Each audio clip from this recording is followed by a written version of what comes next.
Hey, what's up? Welcome, my coin collecting friends. Sean here with BlueRidgeSilverhound, and we have the final Monday market report for the month of January. This says week ending January 30th. Today is the 31st as I'm dropping this for you. So, how did the market do to wrap up the month of January? Well, like the thumbnail and probably the title had said or states, yeah, this is probably the biggest week. And I know there's going to be a pretty good reason why this was indeed a big week. As you can tell, $318,000 realized across 18 coins. One of those coins, of course, carrying the heavy burden of some serious payday action. You're going to see that here momentarily. But all in all, I think this market is absolutely fantastic. Again, I cannot believe I'm saying this. There's just absolutely no signs of slowing. I mean, what gives? There are other different types of collectibles that have slipped and slided their way back down to irrelevancy. Well, maybe not quite that deep, but coins, currency, precious metals all seem to be still very, very robust.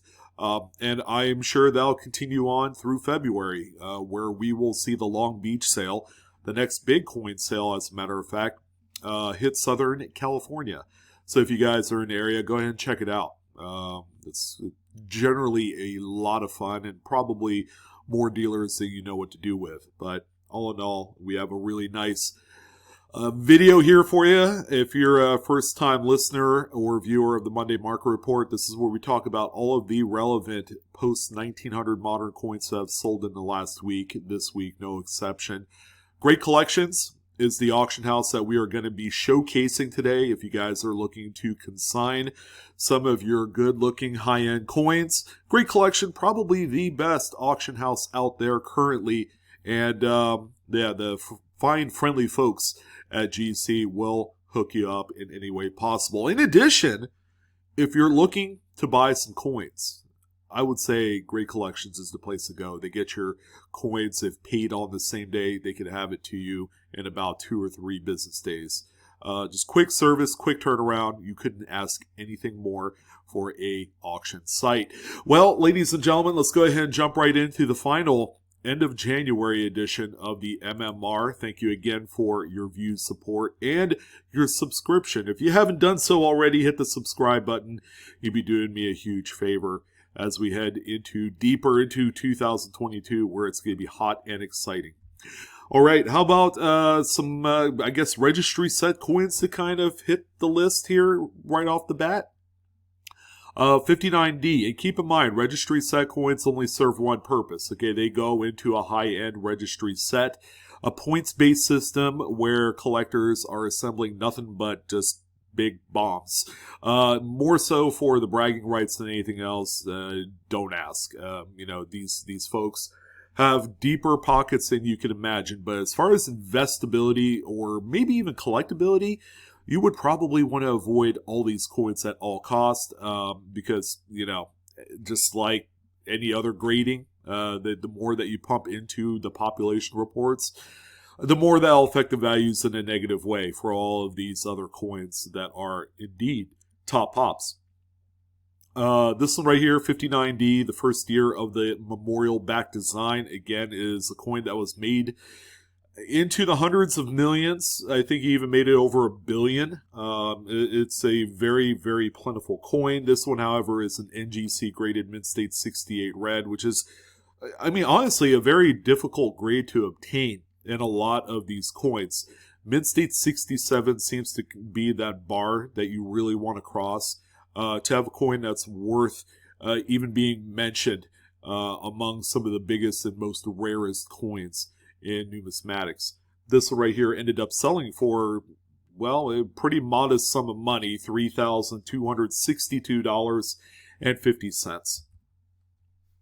And the same can be said for a 58D. You can barely tell that the picture had changed, although the reverse did change. How about another high-graded registry set rarity? This one is Mint State 67 plus full red example.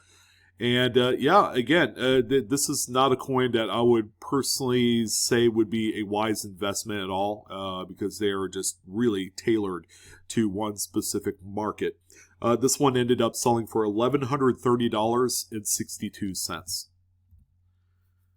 And here's another one as well, 1957. But I will say this, when you get into the 50s, Philadelphia minted coins are just really hard to find in mint state 67 and above. You can even go as far back as maybe mint state 66 as being kind of like that coin that you want. But keep in mind, with a lot of these modern registry set coins, there's no safety net. So if this did grade out in mint state 66, you'll have a coin that, probably had sold for many thousands of dollars, but in a 66 would sell for less than 100. So a pretty deep cut right there. Again, there's no safety net at all. It's either you go 67 or higher or bust, pretty much. This one right here ended up selling for $1,665. Yeah, a tough one right here. And here's a 1947, although 1940s Philadelphia minted coins are a little bit easier to find with a nice strike and just overall just really blazing luster. This is one of them right here. Of course, again, it's a registry set coin. It's a very common date. Mint state 67 red by PCGS. It's our first PCGS graded coin this week. This one ended up selling for pretty close to the previous coin at $1,675.12. But of course, this is why you guys are here. All right, there's a big reason why the across 18 coins we realized $318,000, which is pretty much a new house. I mean that is a new house. That could buy. I mean, a really nice one at that. $318,000 is a lot of money. This one right here, again, carries pretty much a lot of that load of cash that was realized across all 18 of these coins for this week. This is a 1943 bronze Lincoln wheat cent. You guys know that in 43, these are supposed to be steel cents. As a way to conserve copper and various other alloys during the war, the mint had decided to, for 1 year only, change up the composition to a zinc-coated steel.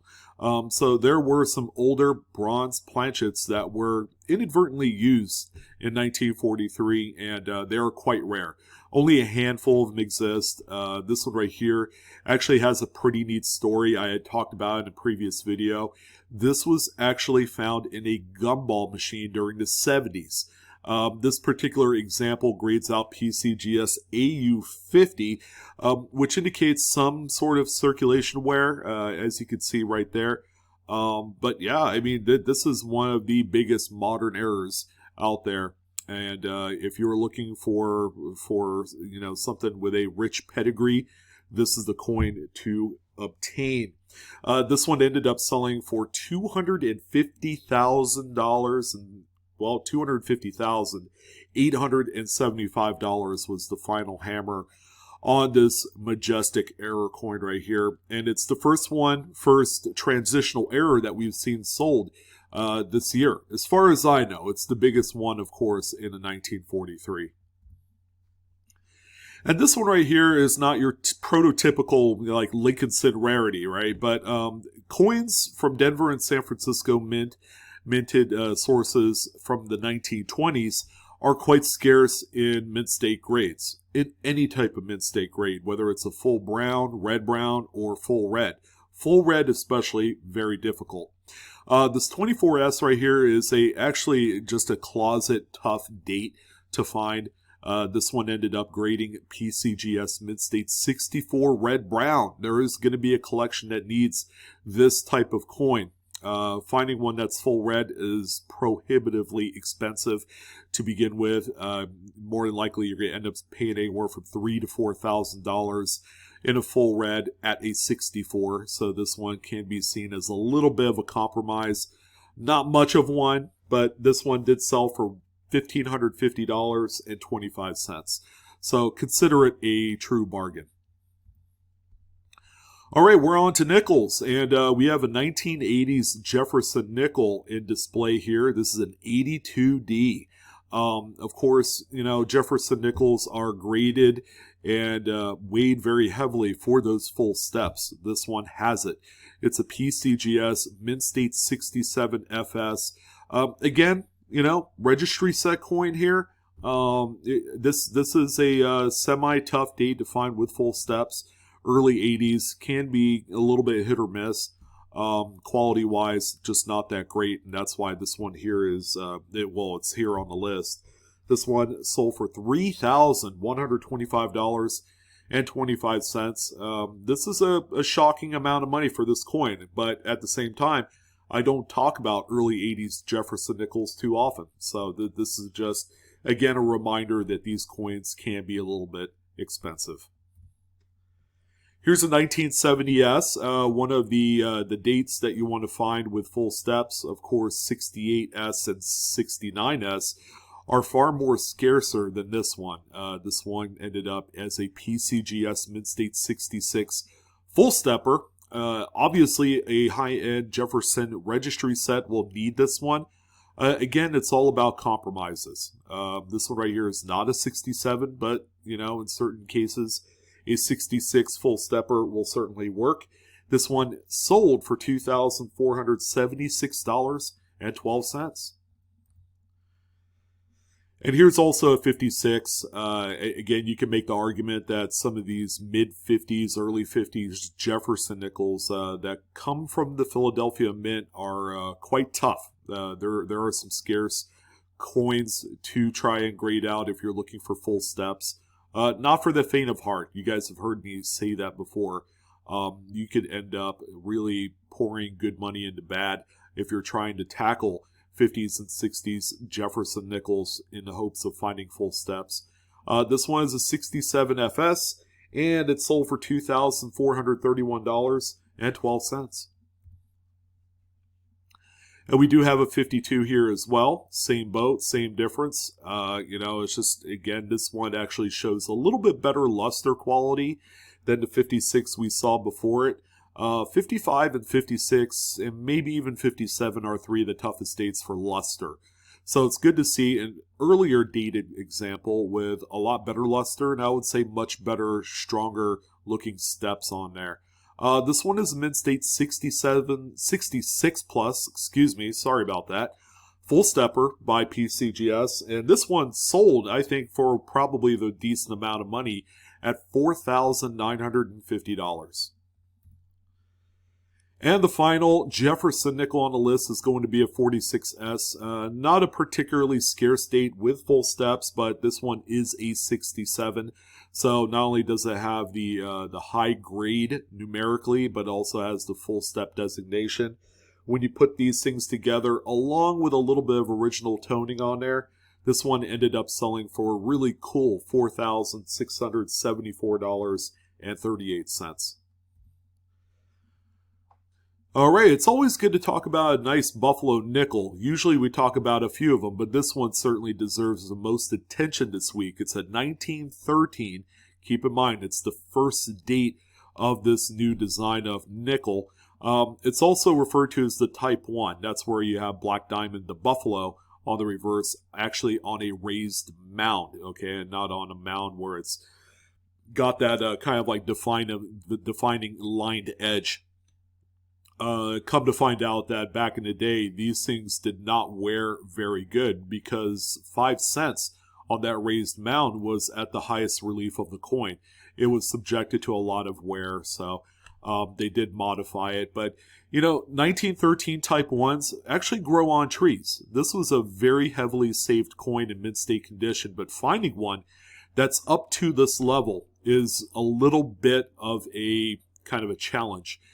This one, as you can see, Mint State 68 is an absolutely humongous grade for this coin. I actually own a few Mint State 66s of this coin, and it really, at the end of the day, comes down to a few little nicks and ticks and even a little bit of a strike designation as well. Finding one that is pretty well hammered like this one is really what's going to take home the gold trophy. This one ended up selling for $6,892.88. Just a beautiful coin. Now here's a 1938D Mercury dime. All right, so we have two dimes this week and no Roosevelt, surprisingly, because we were kind of spoiled by the L.S. Brown collection in the last few weeks. So it's kind of sad to see that go, but hey, we do have a few Mercury dimes to kind of take its place. How about 38D? This one is, of course, a very nice graded Mid-State 68 full bands.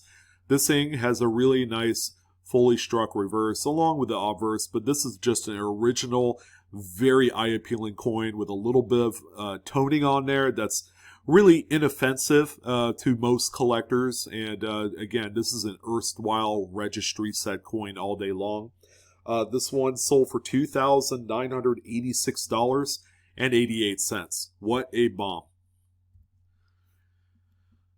But this one right here, 1919D, is one of the scarcest, actually, dates and mint marks that you can find with full split bands. This one right here just so happens to be a PCGS graded 64 with FB on there. Very tough, very scarce. If you're able to find one of these that will grade as high as maybe a Mid-State 66, 66 plus, that's a 5-figure coin all day long. They're just really tough to find. 64 FB means you're kind of settling for something as kind of a placeholder for what could end up being a much higher graded example through like one of the elite auction services, like a Heritage Auctions. Sometimes they'll throw out like a Mid-State 65 plus or a 66 of this date. That'll end up selling for close to 100K. This one right here is just going to be like a placeholder. Very rare. It's one of the rarest coins to find with full bands in the series. This one sold for $3,690. So the price only goes up exponentially for this coin as the grade goes up. All right, we do have a few quarters. How about 65? Good old copper nickel clad right here. First year of this composition.